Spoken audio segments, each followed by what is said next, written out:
What's up, guys? Today I figured I'd make a video talking about slip joint knives and traditional knives in general. For those of you who watch my videos, I know I don't do a lot of knife videos, but the few knife videos that I do, as well as my, EDC videos, generally I carry like more tactical folders, I suppose you could say, and I really don't show off a lot of slip joint knives, mainly because I don't really have that many, but at the same time, it's not because I'm not a fan of them. I actually do enjoy carrying slip joint knives. Usually I won't carry them as a solo blade. I'll carry it with something else, like, say like a Delica. I may carry a Delica and I'll carry like a Sodbuster here. These four here are just some of the slip joint knives that I carry on a regular basis. And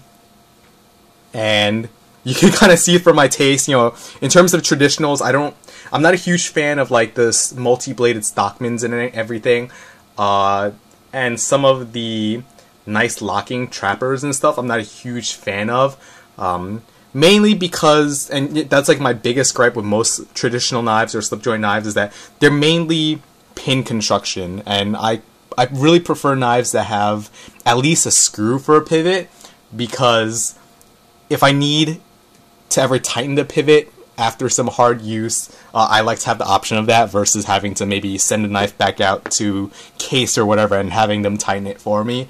I know, obviously people will say if you're using a slip joint knife, you don't necessarily have to hard use it so much that you'll loosen the pivot, but it's always a what if kind of thing.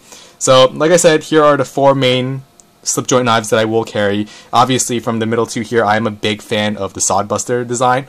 The Sodbuster design isn't, and these two are like, I guess you could consider like Sodbuster Juniors. They're the smaller size. I guess they're not really super traditional. I believe Sodbusters are relatively new in terms of other handle designs or slip joint designs. On the bottom here, I have Victorinox Cadet with the A-Locks handle. Ubiquitous Victorinox. Everyone has probably owned one or had one.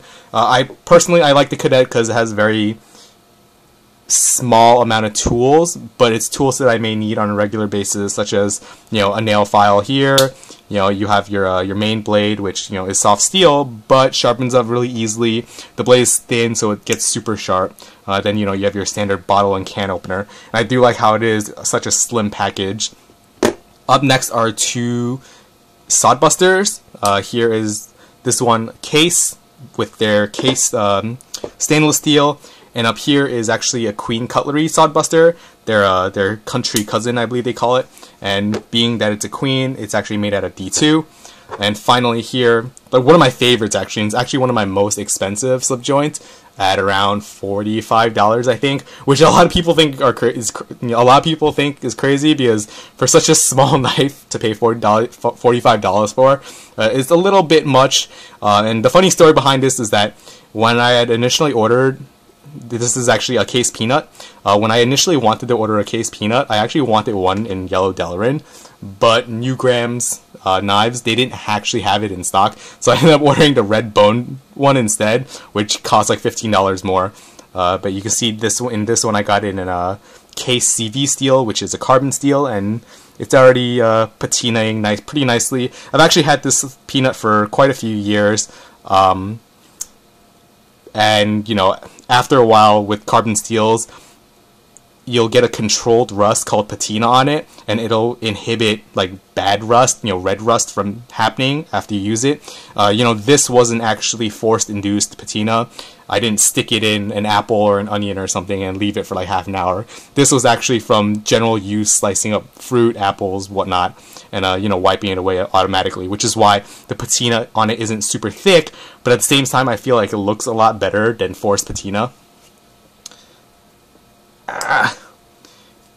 So, for a knife like this, it is small. It's not meant for heavy duty or even medium duty cutting tasks. It's meant for really light cutting. So I generally don't use this knife outside of slicing up fruit or like opening up mail, and the reason being is because the blade is so thin. There is some blade play on there. I am afraid of breaking this knife. Versus knives like these, the Sodbuster style knives, these are a lot more substantial. Obviously like sod busting, I suppose you could say. They're, obviously much thicker handled. The blade stock is a lot thicker. Actually, I believe the Queen's blade stock is a little bit thicker than the cases. With this one, you can actually see, obviously, this is not an original blade factory grind. I actually thinned this out quite a bit, and let's just say it took a long time for me to thin this out the way I did.